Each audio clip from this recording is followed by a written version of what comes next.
Hey guys, welcome back to Jurassic Collectibles. So today we're super excited to be taking a closer look at this.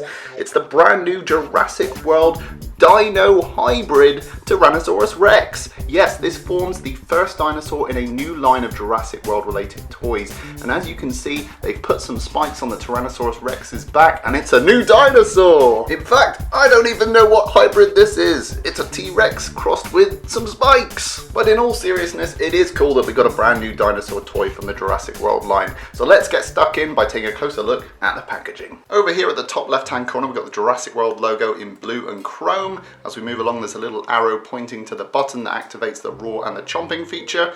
You can see the spikes on the back there. You can see a T-Rex roaring proudly at the back of the packaging, and you can see it's got some new hexagons over its face, almost like a kaleidoscope effect. I'm assuming this is part of the new Dino-Hybrid packaging. As we go down you can see the new Dino-Hybrid logo. Not the most imaginative logo, but hey, it's a new line of toys. It does say adult assembly required. I'm assuming that's because the tail is separate. So we haven't got any bent tail syndrome. If you know the classic dinosaurs, they have a bent tail, but this one being separate avoids that problem. Moving along here, we've got Chomping Jaws feature, which is electronic. On the original Chomping Jaws T-Rex, it was not electronic, so that's pretty cool. Tyrannosaurus Rex hybrid, and then over here it says spikes reveal, and you can see they've got a little motion blur effect to show that they pop up. So you can actually hide these ghastly spikes on the back if you want to, giving you more of a sort of Jurassic World-esque looking Tyrannosaurus Rex. You can see he's got some nice patterning going on along his neck and body. It's like a hexagon effect, which replicates the same feeling that we've had with a lot of the Jurassic World merchandise. You can see hexagons repeated up here. So they're obviously trying to tie that back in with their branding. Up at the top we've got the Jurassic World logo again. On the side of the box we've got the Jurassic World logo and an image of the Tyrannosaurus Rex. It says spike reveal there. On the opposite side we've got Dino-Hybrid Tyrannosaurus Rex. And there's the T-Rex just staring at us. Rexy, you really should see the dentist about those. On the back of the packaging we've got this gorgeous illustration of the T-Rex roaring proudly. You can see it says spike reveal there, chomping jaws, and we've got a little sound symbol emanating from its jaws. It says here, just when you thought the dinos were under control, the ferocious Tyrannosaurus Rex is back. And this time, the mightiest dinosaur of all has a whole new defense. So we still don't know what this hybrid is made of, but there we go, it's a hybrid Tyrannosaurus Rex. Okay, without further ado, let's get this T-Rex hybrid out of the packaging. Okay, so here is the hybrid Tyrannosaurus Rex out of the packaging. And, oh, wait a minute, that's right, I've got to put the tail on. Ugh. So here is the Dino-Hybrid Tyrannosaurus Rex out of the packaging and with its tail attached. And I have to say, out of the packaging, it's obvious that Hasbro have tried to put as much effort as they can into this toy. But unfortunately, it suffers a little bit from style over substance. We'll get more into that in just a bit. Unfortunately, it still boasts a lot of the flaws that the Chomping T-Rex toy had, and a lot of those were corrected with the Stomp and Strike Tyrannosaurus Rex, which we have reviewed on the channel. Links to all of those are down below. But the Stomp and Strike T-Rex was much bigger and the sculpt was better.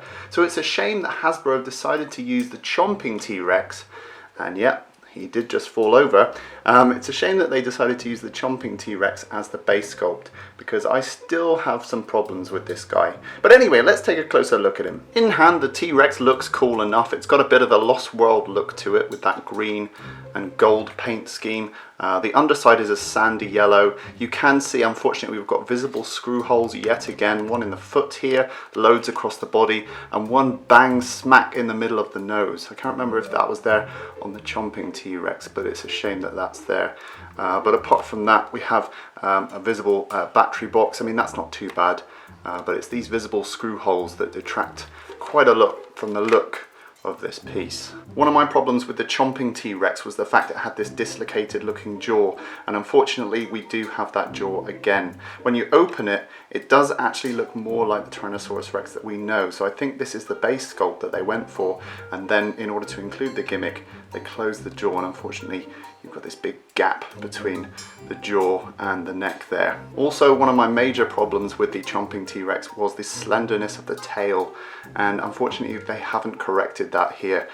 They're still using the same sculpt as the original Chomping T-Rex, so that is unfortunate. The sound box on the side has these dinosaur slash marks. I don't mind these too much because it allows the gimmick for the sound effects. And here's a closer look at those all new spikes. They all fit into grooves along the back. The reason why there's lots of layers of them is because they all fold back, and obviously if they all folded back on top of each other they wouldn't fit. So there is like a 2-layer system of these spikes. And then as we move up to the head, they've actually put these new spikes on the back here that also tuck in, so you can hide these and the spikes to go for the full no spike effect. And then when you press down on this button, you get a sound effect and the spikes are launched. Now this same button also makes the T-Rex roar.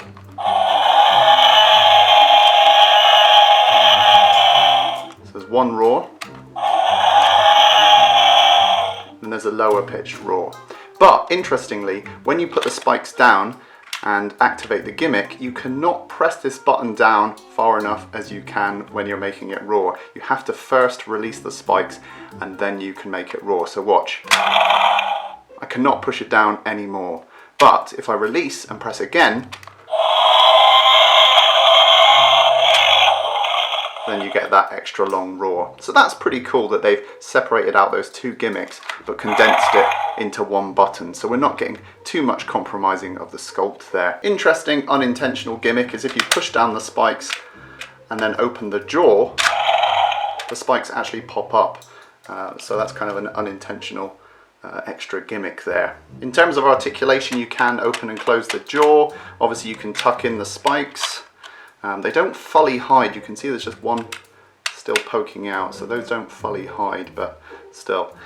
You can waggle the arms right round, full 360. Same with the legs, they go right round, so the articulation is pretty good on this guy. Let's try the other side.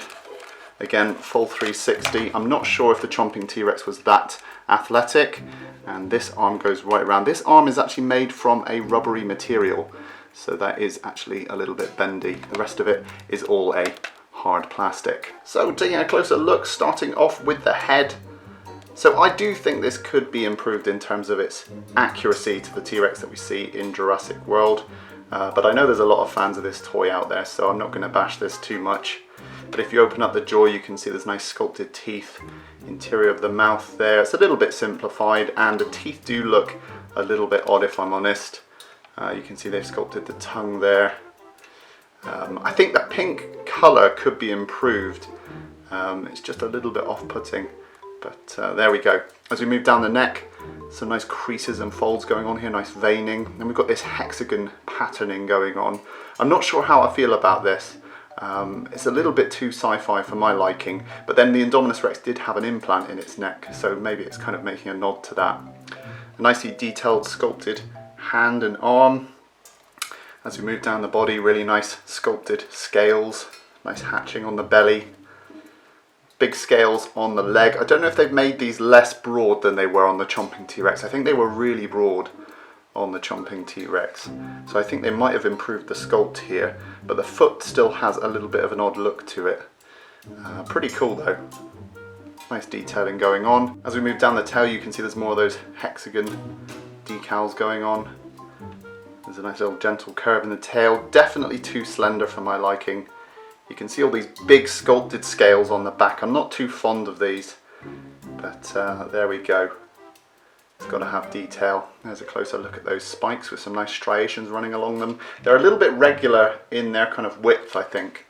They could be rounded off a bit more like these ones on the neck, but I don't know. I suppose they're detailed in terms of the paint job. And then as we move up the neck, we come back to that ferocious, inaccurate head sculpt. So just how big is this guy? Let's bring in the tape measure. You're looking at about 15 inches long, which is about 38 centimeters. And in terms of the height, you're looking at about 8 inches, which is about 20 centimeters tall. Size comparison time. Now, I don't have the Chomping T-Rex to line up with this guy, but I'm told they're exactly the same because they come from the same molds. So to stand in, here is the I-Rex from the I-Rex versus Gyrosphere set. And actually, I'm going to bring in the accessory, the Gyrosphere, so you can see how big this T-Rex scales up with this existing Jurassic World set. Next, here's the new Dino-Hybrid T-Rex next to the piddly little Basher and Biter T-Rex. Not a fan of this guy, I have to say. He's completely out of proportion, but there you go. Maybe it looks like a baby Dino-Hybrid T-Rex, who knows. Next, here's the electronic Ceratosaurus from the Series 2 of Jurassic World. A really nice figure in my book, one of my favourites, and you can see the review for all of these. Links are in the description down below. And lastly, let's bring in our good friend, it's Bleeding Gums Murphy from The Simpsons.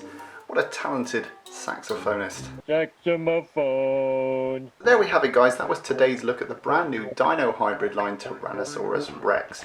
I think that the roaring gimmick and the spikes along the back might not be enough to convince people who already bought the Chomping T-Rex to buy this toy again. That, combined with some of the sculptural problems and the visible screw holes, might put a lot of fans off. But hey, you know, it's a new Jurassic World toy, and if you're a completist, you might want to go out there and get this guy. Unfortunately, I am having some standing issues, so I'm leaning him against the green backdrop, but if you play with him for a little while, you can get him to stand properly.